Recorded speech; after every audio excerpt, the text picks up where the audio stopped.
ودني maxay kula tahay halka Soomaaliya afar inu safadaan waradna midnimada Soomaaliya waa muqaddas adna maxay kula tahay no waranagu horanu goone aqoonsi baan doonayna adna habartayni ninkii arooso adeerkayna leewaaye waradna maxay kula tahay dawlad dhexe oo sal adag oo adna yaa minay xamar xisaab ku jirin waxaan dhihi karaahe adna maxay kula tahay boowe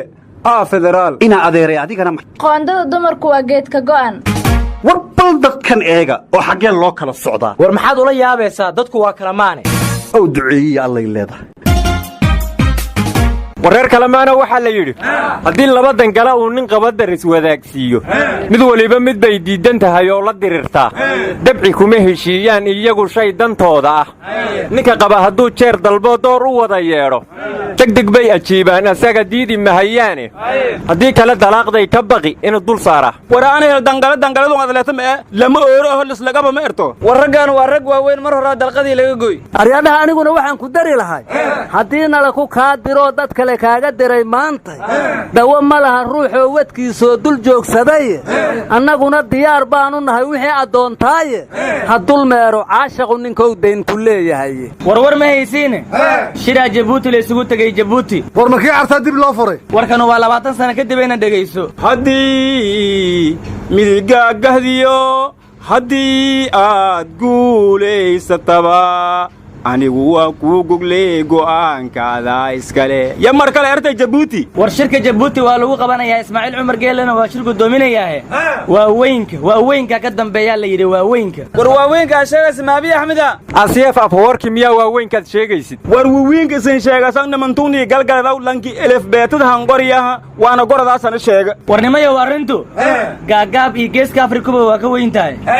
Mareykanka ka dambeeya shirka ya dollar yamyamoota waa yaraaya xayta waaweynka ad sheegay intuu ka yimid abdullaw garandumisa ata hadii beelili had nabadoon jabad yaryarow ka sheegdi madayow kuugu yaabi maayo buus welcome buuhi aad dhihi jirto ebadkaaba war ma haysiina markii la dhihi jiray shir baa loo fariistaa feermadii iyo go'aankiyo axdiyada la faafiyo lama fuliyo maanto marka jeebku faaruqo dib baa loo fashiliyaa arrintu waa soo dhaaftay wareeday anu waxaan dhihi lahaa maalmahan baciladaha jira caadi ma ahayn calanka iyo anugu ciidanada wuu cabsanaya cayrna weeye reeruhu haddaan muuse lagu cayman war maanta muuse bixiyo dhihi jiray Soomaaliya waa noo cadow miyaad rabtaan inuu calankii ciidaba badbaadiyo araana hele isdhumiyay uuna erawaha irbid magaasin mugdaa ka dhuntii weydiiyahana hameer meeraysan faraha ku qaad muuse bixi in caymi la yiraahdaa ma xumo waa tii hore loo yiri haday dabacdo waa u hiiliyaa doqon walaalkeed calool xumooday xalayba gogoshu cuntoon cartamo sidaanu cadibnaaba cadceeddii soo baxdee war waxaad ka tagtay waygu ciirsantee taladu wareegsantee haddana culays baa isaarane allow ciilkayga bixi niyahow culayska allaha kuu fududeeya laakiin waxaad ilowday nin cayro weligii ceebka ma fogaadee caaway u darantee xaggeebaan cuskada wareedhaa war ma haysaane madaxdii dalku waxay isku shubtay jabuuti hadday hargeysa joogtay iyo hadday muqdisho joogtayba wafdiga xamar waxaa hogaaminaya madaxweyne farmaajo waxaana ka mid ah ra'iisul wasaarihii iyo guddoomiyihii baarlamaanka wafdiga hargeysana waxaa hogaaminaya muuse biixi iyo Salmaan Nuur gudoomiyii guurtiga Soomaaliland Jabuuti aan la isugu wada tagay marka waxaan la yaabanahay waqtigu waa gabagabe ma la isku maaweelinayaa arrimahaas mase wax dhaxalgalaha ka soo bixi doona aryadaha hadii dawladiyoo dhan Jabuuti isku shubtay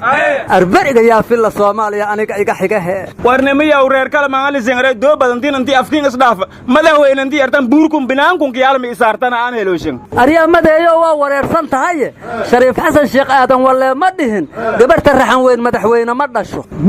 buda wariya hatta naftii Abduwali Muday madaxweyne ka gobolka madayow adigaba buda Umar Farish intaad geysa mugaad gobolka Muday u dhiibtay war deenta madaxdu maqan tahay aniga ku meel gaari magacaaba war gaboosow meeshu Soomaaliland ma say ka noqod deeno dawlis gaaban iyo dabar lagu cabiyo dooqaas ku keen gaboosow wareer kalamaanow ama kiisaan sir madaxdu kaceen hadin xig la dhibin maxaan meesha ku haya war xilwaan beena shirka Jabuuti waa laga reebay wareer dhahaya qayla yar taaban inay soo ga darine gudoomiye ku xigeenka baarlamaanka ahna kusimaha madaxweynaha ahna guddoomiyaha aqlabiyadda baarlamaanka fursaduu haystaa ee maanta waraaqdu arkaba maa saxiixo calafallow cajab baan maqli jire cabdiweli muudey maanta saxiixii madaxweynaha kii ra'iisul baarlamaanka iyo kii ra'iisul wasaarahaba ma isagaa isku haysta eebaago anigu minaan intaas isku haysa lahay beriga bayla waxaan dhihi lahay waxa bangiga ku jiro oo dhan soo bix waa war cabdillow adoo hal maalinaad dalka cayrtay laheed oo adiguba ilaa camaaraad sii jiidi laheed amaadaa tahliil tufaaya war shirka ka furmay jabuuti wasiirkii hore arrimaha dibadda yuusuf garaadaa ka hadlay wuxuuna yidhi waan jeclaa in ay taladu ka soo maacato maskax soomaaliyeed waan jeclaa in wadahadalku ku kooban yahay madaxweynaha federaalka soomaaliya iyo madaxweynaha somalilan waan jeclaa in jilayaasha ku lugla wadahadalka labada dhinac aanay noqon liis furan oo mar kasta qaar hor lehi ku soo biiri karo laba dal oo ku cusub waanwaantani waxaan maqlayaa urur goboleed ay ku bohoobeen in ka badan 20 dal oo isna ku soo biiray waan jeclaan lahaa in shirka uu qabsoomo xilli aan doorasho loo ballansanayn si madaxda wada hadlaysa ay u ogaan karaan xilliga kan xiga ee la kulmayo cidda kulmaysa iyo inta ka horraysa hawsha labada qaban doono waan jeclaan lahaa in madaxweyne farmaajo inta aanu muqdisho ka dhoofin uu la fadhiisto madaxweynihii wadahadalka soo bilaabay sheekh shariif iyo madaxweynihii halkiisii ka sii waday xasan sheekh oo weliba heshiiskii ugu dambeeyey isla magaalada Djibouti kula saxiixday Somaliland 22 December 2014 labada madaxweyne ee hore waxay degan yihiin laba guri oo mid kasta u muuqdo madaarka markay lama qumana inay ku baaqato khibradda iyo xogta ay ka hayaan arrinkaas masiiriga ah wuxuuna ku soo gabagabeeyey Djibouti dhankeedii dhawaaq farax la mooyee dhiilo kama sugaayo ariya heeska Djibouti kuma jirin waa gaftay wuxuu ahaay Soomaaliya dhankeedii dhawaaq farax la mooyee dhiilo kama sugaaye ala kulli xaal waxaan dhihi lahaa dawladda Soomaaliya oo maamul goboleedyadii ka tirsanaa maara ula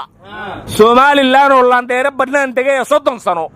waxay u sheegaysaa garan mayno ariyadaha aniguna waxaan leeyahay dawladda Soomaaliya oo waqtigeeri gabagaba yahay heshiiska ay gashay maanta sidoo sharci u naqahaayo garan maayo anigu aanayna sadahsan walaaga dambo hadalkii bilaawadi ila meeraysay arigi war aniguna waxaan ku dari lahaa wadaroon nin been sheegayo baqanayo tuuga ilbagagsiga lagu gartaa baalladaymada xaq uu bareeraa ninkii soo bandhigaya war meeysiine barorta orgaga ka weyn arrintii maamul goboleedyada Soomaaliya waa la xaliyay madaxweyne Axmed Madoobane waa la aqoonsaday 2 sanana waa loo saxiixay war shirkaas xaquu ka dhacay war safaaradda Mareykanka ka dhacay warka naga suga shirka hadda Djibouti la iskugu tagayna ajandiisa waa la diyaariyay warnimayahow madaxweyne farmaajo maanta shaqadii ugu badan inta la xasuusto uu qabtay Axmed Madoobe arrintiisu Mareykanku dhameeyay waa aqoonsaday maamul goboleedyadii Mareykanku ku amray inuu la kulmana waa casuumay shirka Djibouti oo Mareykanku diyaariyayna waa u safray warabadaasna Axmed Madoobe la siiyay laba kale oo farmaajo loogu darayaa ku hoos jirta ariyadaha doorashadu waqti ay leedahay haday dhaafto waqtigaasna cid dhaafsiisa ka masuula wixii ka dhaca meeha war wali thuma wallahi ma aadan dhihin aana Abdullah digdig aman dheera dhamaaday dawladda dhini kara war nin safar oo feeraha laga hayaaba nin ku soo hoyday ninkiiba dabadeedna sooriyay kadib asagoo hilbihii iyo wixii loo keenay cunaya ayaa ninkii feeraha ka jirana qufacay ninkii martada loo ahaaba isiri ninkani malaha cuntadu ku saxday ninkii martida ahaa xanuunsanaaba ku jawaabay horaa loogala quusta war maanta su'aal culus aan idin hayaa madaxda shirka Djibouti isugu tagtay hal qodob ay ka midaysan yihiin yaa sheegi kara annaga sheegi karna waxay ka midaysan yihiin Soomaalinimada war ajaaniba joogtay war kala sheeg war kursi jeclada ka midaysan yihiin midna inaanu meesha ajanta diyaarsan la tagin bay ka midaysan yihiin waxay ka midaysan yihiin in nin walba waqtigiisa gabagaba yahay oo doorasho laga sugaayo anigu waxaan u malaynayaa runta haddii laga sheego heestii Mustafa Sheekh Cilmi inay ka midaysan yihiin kursigaas ها runta waha madaxweyne maridhahaye ya kamidaysan war ma adnaan fahmine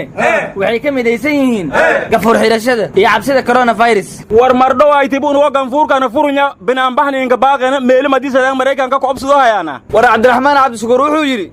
madaxweyne farmaajo wali kama quusan inuu waqti ugu darsado war xillimaha salaad wuxuu yiri hadda waqtigu gabagaba yahay Axmed Madoobe 2 sano ugu daray maamul goboleedyadana waan casuumay tabariyara keentay warwarka mucaaradka maxaad noogu soo ururinaysan ma qaran dumis ayaa tihiin war cali jika ku jirmaa laga sugaysay warkiis war nin baa laga hayaa adduuni khatal maxaa uga jeedaaba la weydiiyo wuxuu yidhi markaan tamar lahaana tala ma hayn haddaan tala hayana tabar ma hayo aryaadhaha idinkoon is wareerin aniguna waxaan dhihi lahay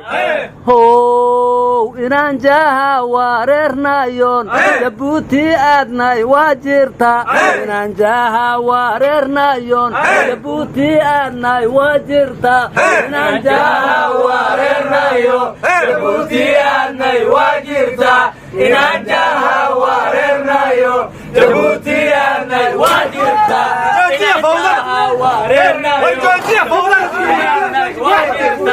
inaan jaha wareernayo jabuuti aadnay waa jirta